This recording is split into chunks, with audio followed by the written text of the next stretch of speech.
जय हिंद दोस्तों, स्वागत है आपका अपने YouTube चैनल में। मैं जितेंद्र कुमार आप सब लोगों का स्वागत करता हूं। उम्मीद करता हूं दोस्तों आप सब लोग अच्छे होंगे और अपनी पढ़ाई है वो नियमित रूप से कर रहे होंगे। तो आज दोस्तों अपन शुरू करने वाले एक राजस्थान के टॉपिक्स है दोस्तों, इसको अपन पढ़ेंगे। टॉपिक से पढ़ने से पहले मैं आपको एक बात बता दूँ। ये दोस्तों जो मैंने अभी मुहिम शुरू की है राजस्थान से जो रिलेटेड जो भी जीके का पोर्शन है, इस जीके के माध्यम से मैं आपको बताना चाहूँगा कि लिमिटेड टाइम में कम समय में दोस्तों आप एक अच्छी तैयारी किस प्रकार से कर सकते हो। साथ ही मैं ये उन दोस्तों को ये संदेश देना चाहूँगा जिन दोस्तों ने एक अच्छी तैयारी कर रखी है वो फटाफट अपनी तैयारी को रिवाइज कैसे कर सकते हैं। जो इम्पोर्टेंट चीज़ें हैं दोस्तों, इम्पोर्टेंट टॉपिक्स हैं, उन्हीं को वो रिवाइज करें ताकि जो एग्जाम में जो उनका स्कोर है वो एक अच्छा स्कोर करके आ सके और जो अपनी सफलता है उसको सुनिश्चित कर सके। तो आइए दोस्तों, इसी मुहिम को लेके ये सीरीज मैंने शुरू की है। इसमें मैं टॉपिक टू टॉपिक डेली एक दो बिंदु को उठाऊंगा और उससे संबंधित जो भी इंपॉर्टेंट फैक्ट है वो आपको बताऊंगा, जो स्पेशली कंपटीशन एग्जाम में आपके पूछे जाते हैं। ज़्यादा गहराई से अपन पढ़ने का प्रयास नहीं करेंगे, स्पेशली उन्हीं फैक्ट्स को पढ़ेंगे जो कंपटीशन एग्जाम की दृष्टि से इंपॉर्टेंट है। तो ये वीडियो दोस्तों राजस्थान से रिलेटेड हर एग्जाम के लिए इंपॉर्टेंट रहने वाला है। तो पूरा वीडियो थोड़ा ध्यान से देखिएगा, निश्चित रूप से यहाँ से आपको मदद मिलने वाली है। तो आइए दोस्तों इसको शुरू करते हैं। इसमें दोस्तों अपन इस वीडियो के माध्यम से पढ़ने वाले हैं चित्तौड़ के साके और राजस्थान की छतरियाँ। तो दोस्तों जैसे कि हमारे राजस्थान में बहुत सारे साके हुए हैं, तो उन साकों में दोस्तों जो चित्तौड़ के साके हैं, चित्तौड़ के जो 3 साके हुए हैं, तीनों ही साके काफ़ी फेमस हुए हैं। तो इन साकों से दोस्तों बार बार कंपटीशन एग्जाम में क्वेश्चन पूछे जाते हैं। तो साकों से संबंधित कौन कौन से प्रश्न पूछे जाते हैं दोस्तों? साकों से संबंधित एक तो आपको पूछा जाएगा कि ये कौन सी सन में हुआ, सन पूछा जाएगा, किसके शासनकाल में हुआ, आक्रमणकारी कौन था, वीरगति को प्राप्त की कौन हुआ और जौहर किसने किया। तो ये 5 प्रकार के क्वेश्चन बनते हैं। तो 5 प्रकार के क्वेश्चन अपन तीनों साकों से संबंधित समझने वाले हैं। अब दोस्तों अपन पढ़ रहे हैं चित्तौड़ के साके। तो कुछ एक दोस्त ये सोच रहे होंगे कि साके होते क्या है, तो देखिए तो समझिएगा। साका दोस्तों क्या होता है? साका के अंदर दोस्तों होता है केसरिया प्लस जौहर, मतलब जिसके अंदर केसरिया भी शामिल हो और जौहर भी शामिल हो, तो दोनों को मिला के कहा जाता है साका। अब ये केसरिया क्या होता है, जौहर क्या होता है, इसको दोस्तों आप समझिएगा। एक छोटे से मैप के माध्यम से दोस्तों मैं आपको समझाने का प्रयास करूंगा। ये दोस्तों राजस्थान का मैप है। तो मानो जैसे ये चित्तौड़ है, ये मेवाड़ है दोस्तों, तो ये है चित्तौड़। तो क्या होता था कि जो भी दोस्तों बाहरी अरब आक्रमणकारी होते थे या मुगल होते थे, तो बाहरी आक्रमणकारी होते थे, तो वो दोस्तों बाहर से आके करते थे आक्रमण। तो बाहर से आके उन्होंने किया मेवाड़ पे आक्रमण। अब दोस्तों वहाँ का जो शासक होता था, स्थानीय शासक होता था, वो करता था उससे युद्ध। अब दोस्तों क्या होता था कि वहाँ के जो स्थानीय शासक होते थे वो अपनी मान मर्यादा के लिए दोस्तों या तो वो वीरगति को प्राप्त हो जाते थे युद्ध में, या वीरगति को प्राप्त नहीं होते तो दोस्तों वो युद्ध जीत लेते थे। तो 2 ही कंडीशन होती थी, या तो वीरगति को प्राप्त हो जाते या फिर युद्ध में जीत जाते थे। तो अगर दोस्तों वो वीरगति को प्राप्त हो जाते थे शासक, तो उसको दोस्तों कहा जाता था केसरिया। और जब स्थानीय शासक वीरगति को प्राप्त हो जाते थे तो दोस्तों उनकी जो औरतें हैं, उनकी औरतें दोस्तों वो करती थी अग्नि या पानी के अंदर करती थी जौहर, मतलब अपने आप को समाहित कर लेती थी अपनी मान मर्यादा को बचाने के लिए। क्योंकि दोस्तों सिंपल सी बात है, जो भी विदेशी आक्रमणकारी किले के ऊपर आक्रमण करेगा, अगर किले पे कब्जा करेगा, तो वो औरतें ये नहीं चाहती थी कि वो विदेशी जो आक्रमणकारी है उनके साथ में रहे, इसीलिए वो अपनी मान मर्यादा के बचाव के लिए जौहर किया करती थी। तो इसी को कहा जाता है जौहर। तो केसरिया और जौहर दोनों आप लोग समझ चुके होंगे। तो केसरिया दोस्तों पुरुष करते थे और जौहर दोस्तों महिलाएं करती थी। अगर दोस्तों केसरिया प्लस जौहर किसी के अंदर शामिल, अगर एक चीज इसमें से शामिल है केसरिया या जौहर, तो उसको दोस्तों कहा जाता था अर्ध साका। तो इसको ध्यान रखना है। सर्वाधिक साके दोस्तों कौन से जिले में हुए या कहाँ हुए, तो आपको ध्यान रखना है। सर्वाधिक साके दोस्तों हुए चित्तौड़ में, और एक दोस्तों अर्ध साका हुआ। जैसे कि मैंने कहा, अगर केसरिया और जौहर जिसमें दोनों शामिल नहीं होते तो उसको कहा जाता है अर्ध साका। और एक अर्ध साका दोस्तों कहाँ हुआ, यहाँ से ऑब्जेक्टिव पूछा जाता है। अर्ध साका हुआ दोस्तों 1550 ईस्वी में हुआ, जैसलमेर में हुआ था। तो ये ऑब्जेक्टिव आप ध्यान रखेंगे। अर्ध साका जैसलमेर में हुआ 1550 ईस्वी में, और सर्वाधिक साके दोस्तों हुए चित्तौड़ में। तो 2 ऑब्जेक्टिव आप यहाँ से ध्यान रखोगे। अब दोस्तों अपन शुरू करते हैं चित्तौड़ के साकों को। तो चित्तौड़ के दोस्तों मोस्टली 3 साके हुए थे चित्तौड़ के अंदर। अब इन तीनों को साकों को अपन बारी बारी से समझते हैं और याद रखने का प्रयास करते हैं। तो देखिएगा दोस्तों, पहला साका दोस्तों कब हुआ? पहला साका हुआ दोस्तों 1303 ईस्वी में। दूसरा साका दोस्तों कब हुआ? 1534 ईस्वी में। तीसरा साका दोस्तों कब हुआ? 1568 ईस्वी में। इसको दोस्तों इस प्रकार से आप याद रखिएगा ताकि आपको ज़्यादा लंबे समय के लिए याद रख पाओगे। पहला साका 1303 में, दूसरा साका 1534 में, तीसरा साका 1568 में। उम्मीद करता हूँ सन आपको याद हो चुकी होगी। इसके बाद अपन देखते हैं दोस्तों चित्तौड़ का जो पहला साका हुआ उसके समय जो शासक थे वहाँ पे चित्तौड़ के, तो शासक कौन थे दोस्तों? शासक थे दोस्तों रावल रतन सिंह थे। रावल रतन सिंह थे दोस्तों शासक। और उस समय चित्तौड़ पे आक्रमण करने वाला कौन था? विदेशी आक्रमणकारी। तो विदेशी आक्रमणकारी था दोस्तों अलाउद्दीन खिलजी, जो दोस्तों दिल्ली का शासक हुआ करता था उस समय। तो अलाउद्दीन खिलजी जी ने किया था दोस्तों चित्तौड़ पे आक्रमण। अब दोस्तों जो पहला साका हुआ था इसमें जोहर किसने किया था? जोहर किया था दोस्तों रानी पद्मिनी ने, जो रतन सिंह की पत्नी थी। और दोस्तों ये जो साका था इसमें वीरगति को प्राप्त कौन हुए? वीरगति को प्राप्त हुए दोस्तों गोरा व बादल, जो रतन सिंह के सेनापति थे और रानी पद्मिनी के दोस्तों चाचा और भाई थे। तो गोरा व बादल पद्मिनी के भाई और चाचा थे और इसके रतन सिंह के सेनापति थे। तो एक बार इसको रिकॉल करते हैं दोस्तों। कब हुआ पहला साका? 1303 ईस्वी में। शासक रतन सिंह, आक्रमणकारी अलाउद्दीन खिलजी, जोहर किया पद्मिनी ने और वीरगति को प्राप्त हुए गोरा व बादल। तो उम्मीद करता हूं दोस्तों पहला साका आपको याद हो चुका होगा। इससे आगे बढ़ते हैं चित्तौड़ का दोस्तों दूसरा साका। तो सन जैसा कि अपन ने देखा दोस्तों 1534 ईस्वी में हुआ था ये साका। शासक कौन थे उस समय? शासक थे दोस्तों विक्रमादित्य। और जो बाहरी आक्रमणकारी कौन थे दोस्तों? आक्रमण किसने किया था दोस्तों अलाउद्दीन खिलजी के ऊपर? तो आक्रमण करने वाले थे दोस्तों बहादुर शाह, जो गुजरात के शासक थे। जोहर दोस्तों इसमें किसने किया था? जोहर किया था दोस्तों कर्मावती ने। ये जो कर्मावती थी दोस्तों ये विक्रमादित्य की पत्नी नहीं थी, एक विक्रमादित्य की माता थी, तो ध्यान रखना है। सॉरी दोस्तों, दूसरे साके में जोहर किसने किया था? रानी कर्मावती ने किया था। और वीरगति को दोस्तों कौन प्राप्त हुआ था? वीरगति को दोस्तों प्राप्त हुआ था रावल बाघ सिंह। तो दूसरे साके से दोस्तों एक बिंदु आपको और ध्यान रखना है कि रानी कर्मावती ने दोस्तों पूछा जाता है कि किस मुगल सम्राट को राखी भेजकर सहायता मांगी थी? तो वो राखी भेजकर सहायता मांगी थी हुमायूं से। तो इसी रानी कर्मावती ने हुमायूं से राखी भेजकर सहायता मांगी थी। हालांकि हुमायूं आया भी था लेकिन वो आने में थोड़ी देरी कर देता है। तो दोस्तों हुमायूं की बजाय वहां पे रानी कर्मावती की सहायता करने के लिए कौन आता है? आता है दोस्तों रावत बाघ सिंह। और ये दोस्तों वीरगति को प्राप्त होते हैं। तो ध्यान रखना है हुमायूं को राखी भेजने वाली रानी कर्मावती है। और हुमायूं तो सहायता करने में के लिए दोस्तों थोड़ी देरी से पूछा, तो उसकी बजाय जो कौन पूछा था? रावत बाघ सिंह पूछा था, जो वीरगति को सेकंड साके में वीरगति को प्राप्त हो चुका था। तो दूसरे साके से संबंधित बिंदु दोस्तों ध्यान रखेंगे। कब हुआ? 1534 ईस्वी में। शासक कौन था? विक्रमादित्य। आक्रमणकारी कौन था? बहादुर शाह, जो गुजरात का शासक था। और दोस्तों जोहर किसने किया? रानी कर्मावती ने, जो विक्रमादित्य की माता थी। और दोस्तों वीरगति को प्राप्त कौन हुआ? वीरगति को रावत बाघ सिंह वीरगति को प्राप्त हुआ। तो कई बार पूछा जाता है रावत बाघ सिंह कौन से साके में वीरगति को प्राप्त हुए? तो ध्यान रखना सेकंड साके में वीरगति को प्राप्त हुए थे। तो उम्मीद करता हूं दूसरा साका आपको याद हो चुका होगा। अब बढ़ते हैं दोस्तों तीसरे साके की ओर। चित्तौड़ का जो तीसरा साका था दोस्तों, इससे संबंधित बिंदु। तो तीसरा साका सबसे पहले दोस्तों कब हुआ? ध्यान रखना है 1568 ईस्वी में हुआ था चित्तौड़ का तीसरा तीसरा साका।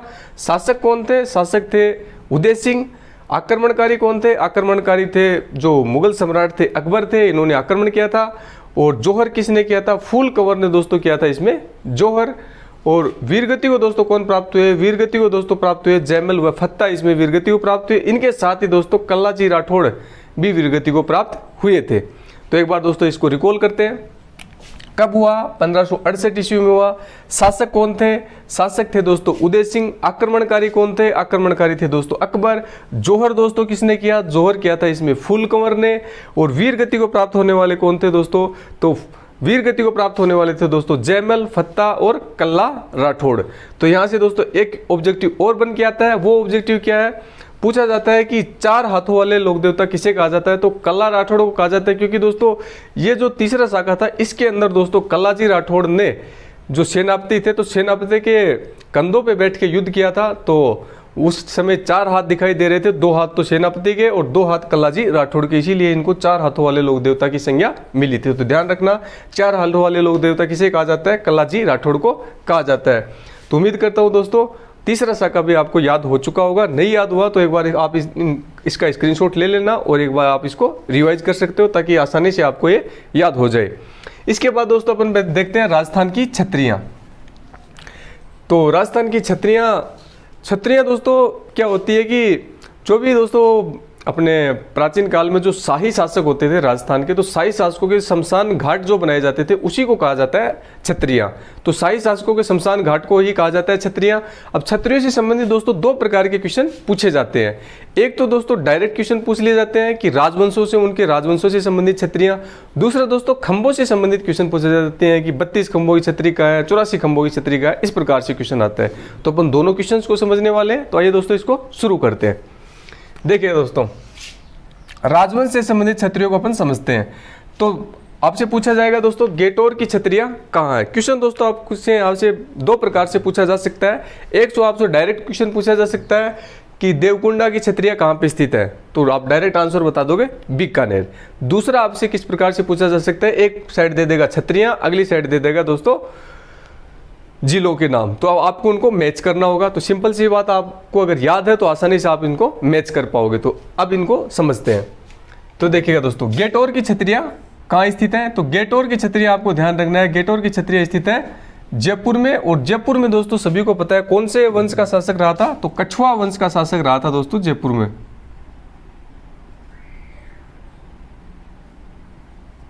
तो आपसे इस प्रकार भी दोस्तों पूछा जा सकता है कि कछुआ शासकों की छत्रियां कहाँ है, कौन सी छत्रियां हैं, कछुआ शासकों की छत्रियां, गेटोर की छत्रियां।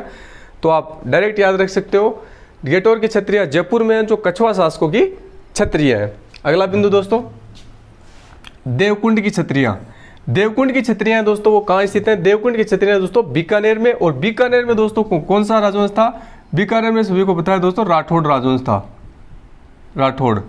तो बीकानेर में दोस्तों राठौड़ों की छत्रियां हैं। तो देवकुंड की छत्रियां क्वेश्चन पूछा जाएगा कहाँ बताओगे? बीकानेर में। और बीकानेर में कौन सा राजवंश था? राठौड़ राजवंश था। इसके बाद देखते हैं दोस्तों बड़ा बाग की छत्रियां।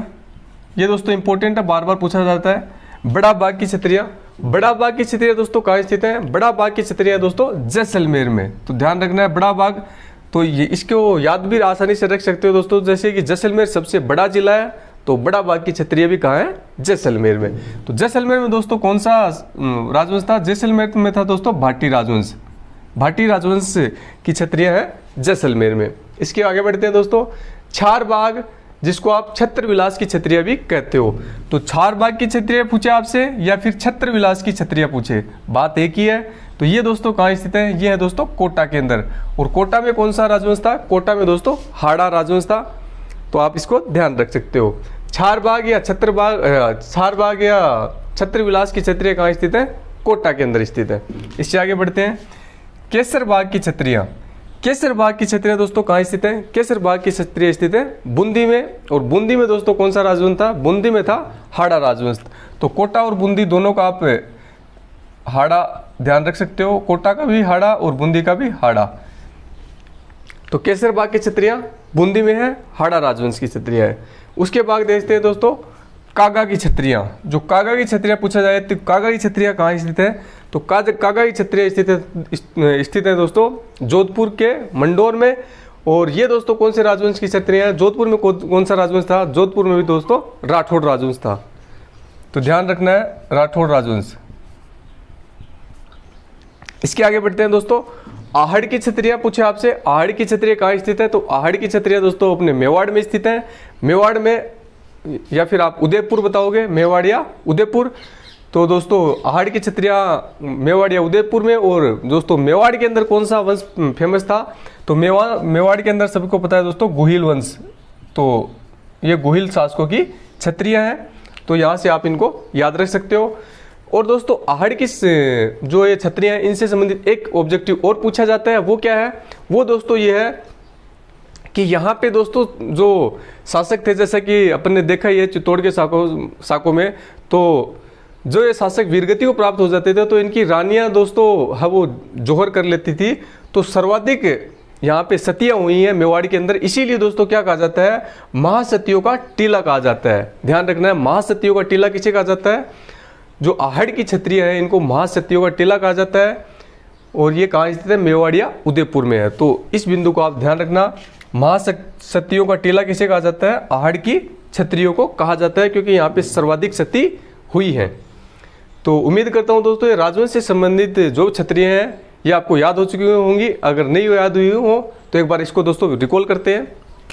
तो देखिएगा दोस्तों, गेटौर की क्षत्रियां कहाँ स्थित है, जयपुर में कछुआ वंश की क्षत्रियां हैं। देवकुंड की क्षत्रियां कहाँ स्थित है, बीकानेर में है दोस्तों। और ये दोस्तों राठौड़ वंश की क्षत्रियां हैं। उसके बाद बड़ा बाग की क्षत्रियां जैसलमेर में है, भाटी वंश की हैं। छार बाग या छत्र विलास की क्षत्रियां दोस्तों कहाँ स्थित है, कोटा में स्थित है, हाड़ा वंश की है। केसर बाग की क्षत्रियां दोस्तों कहाँ है, बूंदी में है, हाड़ा वंश की है। कागा की क्षत्रियां कहाँ स्थित है दोस्तों, जोधपुर में है, राठौड़ वंश की है। और आहड़ की क्षत्रियां दोस्तों कहाँ स्थित है, मेवाड़ या उदयपुर में है दोस्तों। और ये गुहिल वंश से संबंध है। और इनको दोस्तों जो आहड़ की क्षत्रियों को है महासतियों का टीला भी इसको कहा जाता है। तो ये बिंदु आपको स्पेशली ध्यान रखना है। तो ये दोस्तों अपन ने देखा राजवंश से संबंधित क्षत्रियां। अब दोस्तों अपन देखते हैं जो खंभों से संबंधित, जो खंभों पे आधारित क्षत्रियां हैं वो कौन कौन सी है, यहाँ से कौन से ऑब्जेक्टिव टाइप के क्वेश्चन पूछे जाते हैं। तो इनको आसानी से याद रखने का प्रयास करते हैं दोस्तों। तो देखिएगा दोस्तों, एक ये इंपॉर्टेंट है पहला दोस्तों, 84 खंभों की क्षत्रियां बार बार पूछा जाता है। 84 खंभों की क्षत्रियां कहाँ स्थित है, तो आप आंसर बताओगे दोस्तों बूंदी में। 84 खंभों की बूंदी में। उसके बाद में 80 खंभों की छतरी पूछ सकता है दोस्तों आपसे, या फिर पूछेगा आपको मूसी रानी की छतरी या मूसी महारानी की छतरी पूछेगा दोस्तों। तो ये दोस्तों महाराजा विनय सिंह ने बनवाई थी, इसका ध्यान रखना है। तो 80 खंभों की छतरी या मूसी रानी की छतरी पूछे कहाँ स्थित है, तो बताओगे आप अलवर के अंदर ये स्थित है। इसके बाद में दोस्तों 32 खंभों की छतरी आपसे पूछे कि 32 खंभों की छतरी कहाँ स्थित है, तो 32 खंभों की छतरी ध्यान रखना दोस्तों दो जगह स्थित है, भीलवाड़ा में भी स्थित है और सवाई माधोपुर में भी स्थित है। भीलवाड़ा में दोस्तों किसकी छतरी है, जगन्नाथ कछावा की छतरी है। और सवाई माधोपुर में दोस्तों ये जेतर सिंह की छतरी है। तो दोनों बिंदुओं को आपको ध्यान रखना है, भीलवाड़ा में जगन्नाथ कछावा की और दोस्तों सवाई माधोपुर में है जेतर सिंह की छतरी है, 32 खंभों की छतरी। इसके आगे बढ़ते हैं दोस्तों 16 खंभों की छतरी। तो 16 खंभों की छतरी दोस्तों कहाँ स्थित है, 16 खंभों की छतरी स्थित है दोस्तों नागौर में। किसकी छतरी है ये, अमर सिंह राठौड़ की ये छतरी है दोस्तों 16 खंभों की। तो नाम भी याद रखोगे और कहाँ स्थित है ये भी आपको ध्यान रखना है। अगला दोस्तों 12 खंभों की छतरी। 12 खंभों की छतरी दोस्तों कहाँ स्थित है, 12 खंभों की छतरी स्थित है दोस्तों कुंभलगढ़ में। और किसकी छतरी है दोस्तों, पृथ्वीराज सिसोदिया की ये दोस्तों छतरी है। और पृथ्वीराज सिसोदिया को दोस्तों राजस्थान का उड़ना राजकुमार भी कहा जाता है। तो ये बिंदु आपको ध्यान रखना है। तो एक बार दोस्तों इसको रिकॉल करते हैं। क्या है दोस्तों, 84 खंभों की छतरी कहाँ स्थित है, बूंदी में। उसके बाद में 80 खंभों की छतरी या मूसी रानी की छतरी दोस्तों कहाँ स्थित है, अलवर में, जिसको महाराजा विनय सिंह ने बनवाया था। उसके बाद में दोस्तों 32 खंभों की छतरी भीलवाड़ा में भी है और सवाई माधोपुर में भी है। भीलवाड़ा में किसकी छतरी है, जगन्नाथ कछावा की है दोस्तों। और सवाई माधोपुर में दोस्तों किसकी है, जेतर सिंह की है, जेतर सिंह की छतरी है सवाई माधोपुर में। तो 84 खंभों की, 80 खंभों की, फिर 32 खंभों की। इसके बाद में 16 खंभों की और 12 खंभों की। 16 खंभों वाली नागौर में, 12 खंभों वाली कुंभलगढ़ में। 16 खंभों वाली छतरी अमर सिंह राठौड़ की है, 12 खंभों वाली है वो पृथ्वीराज सिसोदिया की है। तो उम्मीद करता हूँ दोस्तों ये छतरी से संबंधित सब बिंदु आपको याद हो चुके होंगे। अगर किसी दोस्त को याद नहीं हुए हो तो एक बार वीडियो को रिपीट करके देख लेना, निश्चित रूप से आपके याद हो जाएंगे। दोस्तों ऐसा पढ़ना ही क्या जो किसी दूसरे को आप पढ़ा ना सको। तो अपने चैनल का मुहिम ये है कि आप इस प्रकार से पढ़ो कि आप किसी को एक्सप्लेन करके अच्छे से समझा सको। तो उम्मीद करता हूं दोस्तों वीडियो आपको पसंद आएगा। आप इसका एक बार स्क्रीनशॉट ले सकते हो ताकि भविष्य में आपको कभी इनको रिवाइज करना हो तो आसानी से आप रिवाइज कर सको। तो वीडियो पसंद आए दोस्तों थोड़ा इसको शेयर करें। मेरी मोटिवेशन के लिए एक बार लाइक का बटन दबाएं और अपने चैनल को, जो दोस्त नए हैं वो चैनल को सब्सक्राइब कर लें ताकि आने वाला वीडियो उनको समय पे उपलब्ध हो सके। थैंक यू दोस्तों, मिलते हैं नेक्स्ट वीडियो में। जय हिंद, जय भारत, वंदे मातरम।